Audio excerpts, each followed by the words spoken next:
The views and opinions expressed on More Peace, Please are those of the host and her guest. The information presented is strictly for general information purposes only. Fear is every person's kryptonite. It does not matter how intelligent, creative, or driven a person is. If the fear that exists within that person is strong enough, none of that potential will see the light. Welcome to More Peace, Please, because sometimes we just have to ask for more peace. Please. On this podcast, my guests and I will discuss different ways to access peace, while also acknowledging how difficult peace can be to obtain and maintain. I am your host, Dominique Davis, also known as Brown and Bindi, trauma-informed yoga teacher and practitioner, weekend musician, and content creator. Welcome to my little corner of the internet. We're all friends here, so kick off your shoes, relax your feet, and let's just see if we can ask for a little more peace. Please. Hey there, welcome back to another episode of More Peace, Please. I am so thankful to you for coming back and joining me for another week here. I really have to say, I'm starting to enjoy this process. Podcasting is very new to me. I've tried it a few times before, but I have not been very consistent. And right now, I feel like I was running beside the train and I feel like I have jumped on the train. It feels really good. It feels really good to feel like I have a bit of creativity that I want to express, and I am now consistently expressing it. So just thanks. Thanks for listening. Thanks for caring about what I have to share. The way that I normally operate when I have creative ideas can be just a little bit toxic. I tend to see the full expression of what the idea could be before I even start. And that right there, I will say, is probably the source of the majority of my anxiety when it comes to my career. I see all the potential for what could be. And then when I start and it doesn't look like what I imagined the end version was going to be, I get frustrated. Recently, I've been working on my anxiety and identifying how I tend to shoot myself into the future. The cart is consistently ahead of the horse when it comes to me and my career.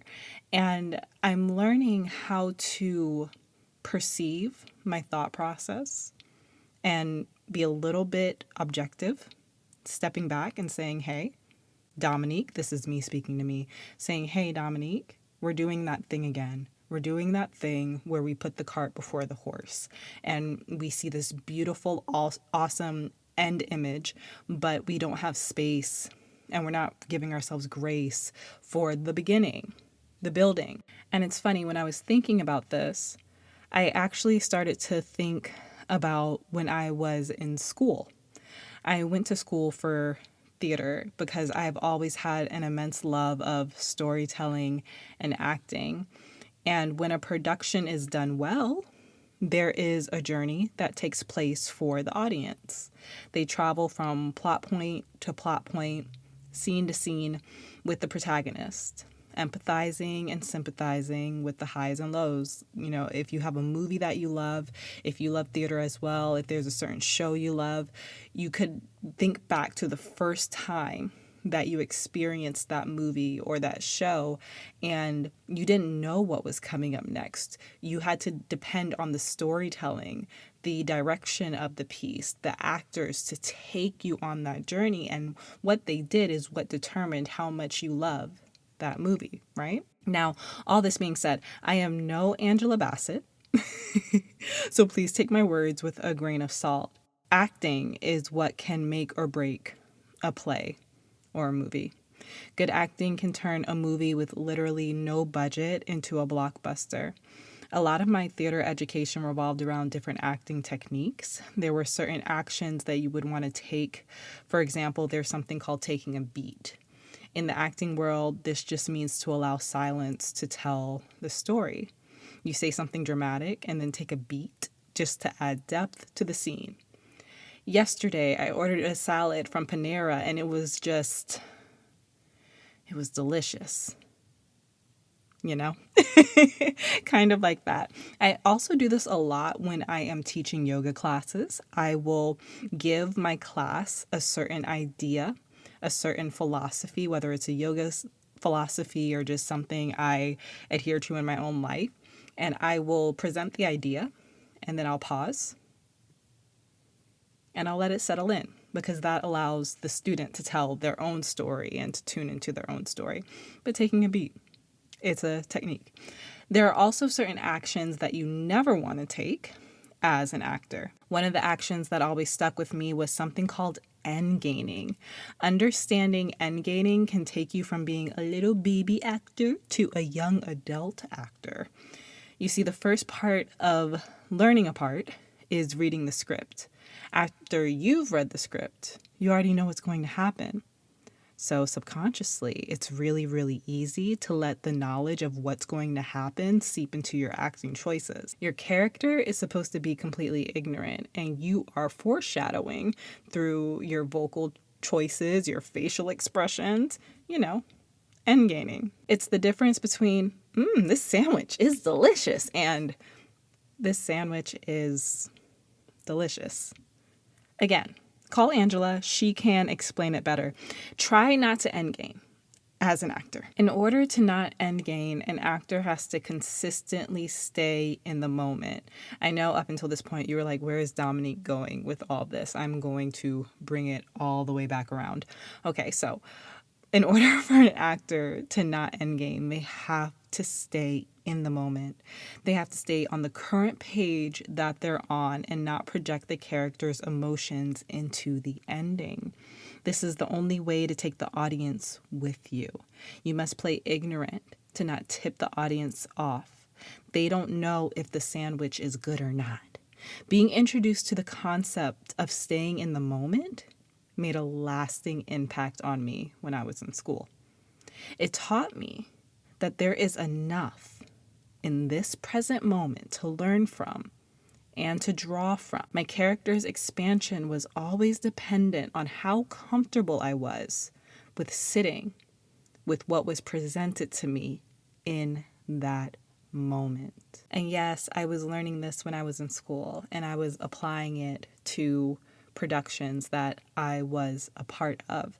But that philosophy that there is enough currently happening that it's not necessary to shoot myself into the future really stayed with me, especially as I got older and I got into the law of attraction, read The Power of Now, where I realized that shooting myself into the future, it wasn't just something I was choosing to do. It was something I was choosing to do that was actively working against me. Not only is there enough in the present moment to draw from, but the goodness is actually in the present moment. Staying in the present moment can be intimidating, especially if your mind is wired to ruminate or constantly relive your past due to PTSD. Being present can also be challenging for a person who attempts to control their circumstances. So they want to manipulate their reality so that they can have a little bit more control over their future. So today, instead of discussing the importance of living in the present moment, I would like to narrow the playing field. Instead of focusing on living in the present moment, can we focus on today? The hours between when we wake up and when we go to sleep. I think that it's necessary to provide a disclaimer and to state that there is so much expansion available when one dedicates themselves to the practice of living in the present moment. Eckhart Tolle's The Power of Now states that presence is the key to freedom, so you can only be free now. The practice of being present is a practice of identifying the thoughts that either pull you into the past or thrust you into the future. Then the work comes from identifying the source of intensity behind these thoughts and bringing them out of the subconscious mind into the conscious mind. This can be done by way of self-observation, journaling, and meditation. As I just stated, this process can be intense. I would highly recommend you enter into this process with a licensed professional whom you trust. The present moment itself can be daunting, yes, but there is another option, which I would like to focus on in this podcast. When we focus on the present day, the span of time that exists from the moment you open your eyes to the moment that you close them for the rest of the night, we are able to conceptualize the present moment, even giving ourselves a point of relief. I know that when I first started to practice really being present, and this came far after I was in college, I always knew the importance of the present moment, but because of my own trauma and because of my own thought patterns, being present was not something that I knew how to do. And I didn't learn about the power of mental reprogramming and subconscious reprogramming until I got older. When I got older, I learned that being present when you do not already have that skill set is only obtainable if you're willing to think in a different way, think in a new way, set new habits, and abandon the habits that do not serve you. And that's a result of all of the research I did on the law of attraction and understanding mental reprogramming. It took me years to learn how to do this. So I was inspired to speak on the idea of just focusing on the present day that you're in, because if you are in the process of rewiring your mind and setting new habits, being present can almost be exhausting. It can feel like you're constantly checking in with your mind, constantly meeting resistance because your mind is used to acting in a different way. So by just focusing on the present day, you're able to say, I am programming my mind to be present, but I'm just focusing on today, right now. I don't have to worry about tomorrow. I don't have to worry about the next day. I do not have to worry about this process tomorrow. I do not have to worry about this process the next day. All I have to do is worry about today. And for me, that's a lot more obtainable. That's a lot less intimidating than just be present forever. When you listen to your thoughts, do you start to feel something like this? Would you rather feel more like this? I can help. Visit brownandbindy.com/meditation to book a private 45-minute meditation session. Your brain will thank you. Last week, I found myself experiencing a bout of anxiety, as I often do. This specific time, it was triggered by money. Money can often be a trigger for me. And no matter how secure I feel in the present, that security is often stolen by the anxiety created by fear of the future. I tally up all of my upcoming expenses and sit in a place of scarcity, overwhelmed by my financial responsibilities. Then I create scenarios that project my lack of faith. I imagine all of the reasons my income would be delayed, diminished, or would disappear. Fear is every person's kryptonite. It does not matter how intelligent, creative, or driven a person is. If the fear that exists within that person is strong enough, none of that potential will see the light. Fear is an inhibitor and the most efficient distraction. Fear compounds. There will always be something for us to fear today, tomorrow, next week, and next year. The further you shoot yourself into the future, the more opportunity fear has to grow. Daily fears will multiply until logically there is no path to success. One of my most beloved Jesus quotes is, "Do not worry about tomorrow, for tomorrow will worry about itself." I recite this quote to myself often. When I realized that I was getting myself worked up, writing my own horror stories, I took a pause and I thought, what if I just stopped? What if I took scripture seriously and only focused on what I can control today? What if I gave the rest to God? What if I really believed that tomorrow would worry about itself. I wish I could say that my anxiety just melted away and that everything has been perfect ever since. The reality is, it took about 7 days of consistently reminding myself that I was conducting an experiment. My mind was so wired to collect worries that I attempted to give into my anxiety, even though I set the intention to give those fears away. The good news is, the habit has been formed. I've transitioned from normalizing overthinking to immediately being able to recognize when I'm creating a scenario just for the sake of my own suffering. A dear friend of mine, who will be on the podcast very soon, shared an Italian saying with me. The saying is, piano piano, moment by moment, step by step. Living moment by moment has given me the ability to live completely sober. Now, this isn't necessarily a choice for all, but one that was mandatory for me because of my own journey with anxiety. I am not smoking. I am not drinking.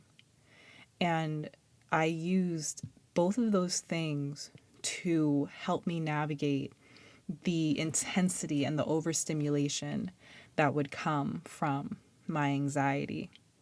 When I stopped, I realized that being sober would not be sustainable if I allowed my fear to continue to compound. The only way I would truly be able to enjoy life without needing a substance to numb myself from the intensity of my fear would be by taking things day by day. Again, the idea of never smoke or drink again. That was a little too intense for me. But the idea of don't smoke or drink today made it a lot more accessible for where I was at that time. Now, I'm about, I want to say 3 months, 2.5, 3 months into my sobriety journey of no smoking and no drinking. And I can honestly say it's not something I think about. I'm not tempted. I do not feel the desire to do either. But that being said, 2.5, 3 months is not that long of a time. So I'm not going to say that nothing could possibly happen that could shake my foundation where I wouldn't crave smoking or drinking. What I can say confidently is that piano, piano, day by day, I know that I will be able to maintain the willpower necessary because I only have to worry about it for 24 hours at a time. And that gives me power over myself because I know I can handle 24 hours. It's funny because I don't only plan ahead when it comes to my career. I actually plan ahead with almost everything in my life. It's not a great habit of mine.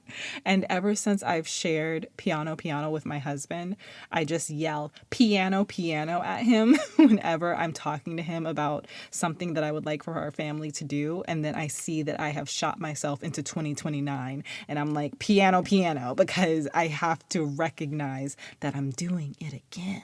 But the reason why taking things moment by moment works for me is because there is enough for me to focus on within the 15 hours of the day that I am awake.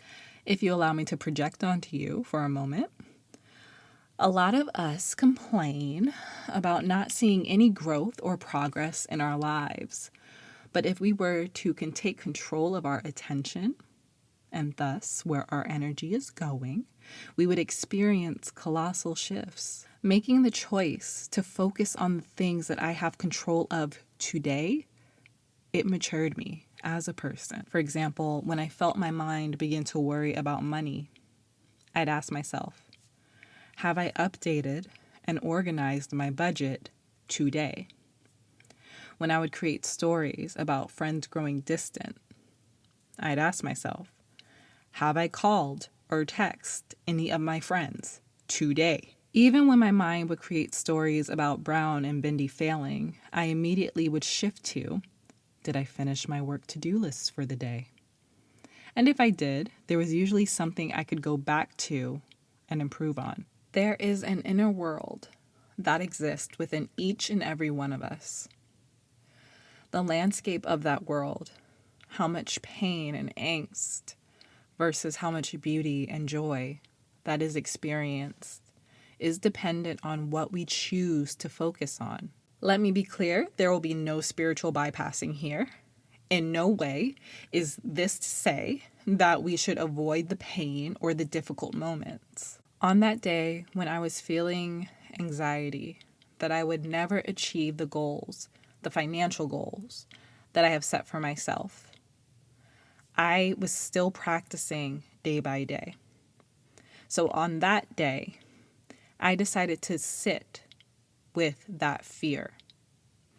The decision to sit with that fear was one that I had been subconsciously avoiding. Instead, I would let the fear slip in, manipulate my thoughts, react emotionally to my thoughts, and, jump into the toxic cycle. But on that specific day, I said, I'm feeling anxiety about the future. What can I do today? Today, I can sit and observe. I journaled, I prayed, and I cried. Ultimately, I had a breakthrough, understanding that it was my abandonment wound, rearing its ugly head. This fear that I would never reach these financial goals, that I would constantly be chasing, never be recognized for what I've done. It was my abandonment wound convincing me that because the person who was supposed to love me the most, my father, had forgotten about me, I was subconsciously convincing myself that God had forgotten about me. That day, I was set free from a limiting belief because I dedicated time within that day to sit with my pain. It is not possible to be alive in the past or to live in the future. It is only possible to experience life today. And I invite you to truly experience it. Yes, by being present and recognizing the thoughts and emotions that serve you, but also by understanding the power that you have to make intentional decisions today. Chances are you have more power than you're aware of. Lean into it. Take control of your today. I pray that today's podcast has helped you cultivate a sense of peace within yourself, with the understanding that you are allowed, you are encouraged to take things day by day, step by step. Tomorrow is not your responsibility. Let it go. Give it away. I cringe when I think about all of the times I acted on impulse instead of pausing, breathing, and practicing mindfulness. But what can I say? I was young and I didn't have the tools that I have now. If you're ready to strengthen your mindfulness practice and build a solid foundation within yourself, I'd love to support you. Visit brownandbindy.com/trauma-informed coaching to learn more about working one-on-one with me. Together, we'll unlearn the habits that no longer serve you and replace them with sustainable practices that support your growth. That's brownandbindy.com/trauma-informed coaching. Disclaimer: Dominique Davis is a trauma-informed yoga teacher, not a licensed therapist. Before we end the podcast, I would like to revisit the subject matter of last week. Last week, we spoke about finding peace in motherhood. On my socials, I asked you guys, what is one piece of advice that you would give to a young mother who may be struggling with finding her peace? Not only did you respond, you showed up and showed out with the wisdom, okay?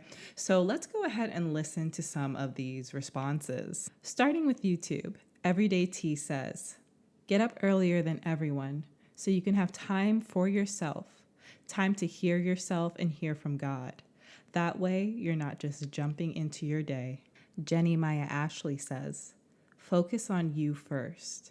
Pour back into your cup instead of constantly pouring it out into other people.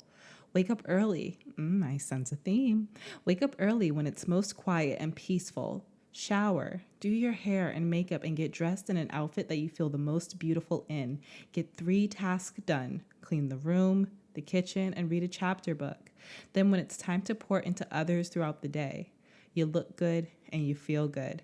You've had time to yourself to peacefully get 3 things done, and in return, you have the energy to get your kids dressed for the day, which boosts their confidence about themselves.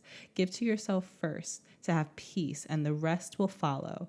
You matter. You are successful, and you deserve the best. Ah, beautiful. Stay happy, Little Mermaid says. Stand up for yourself and your beliefs. No one will fight your battles with the same devotion that you would. Gina2641 says, look away from motherhood experiences that aren't relatable to yours. I was a young single mom with an infant with no support system. I felt very other in motherhood experiences until I learned to tune out mainstream social media mom stuff and tune into my own life and focus on making the best with what I've got. Over on Instagram, my dear friend, I am Mariah Ty says, community, lean on your tribe as much as possible. Pray, pray, pray, and read God's word. Huge friend of the channel, Rainia Raw says, showing up for yourself is just as important. When you bring yourself peace, baby benefits too. And finally, Latina from Crown Thoughts Podcast says, take a deep breath. You don't have to have it all figured out today. I hope that this podcast has blessed somebody. Thank you so much for listening, and I'll see you next week. Bye. Thank you for listening to this week's episode of More Peace, Please. I do hope that you enjoyed it. Want to keep up with me? Well, that's a coincidence. I want to keep up with you too, boo. Best way to stay in the know is to follow me on Substack at Brown and Bindi. You can find me under the same handle on YouTube, Instagram, Facebook, and Snapchat. Until next time, remember to seek more peace, please. This podcast was produced by Brown and Bindi Wellness. The title track, Aesthetic, was written and produced by the artist Scandinavians.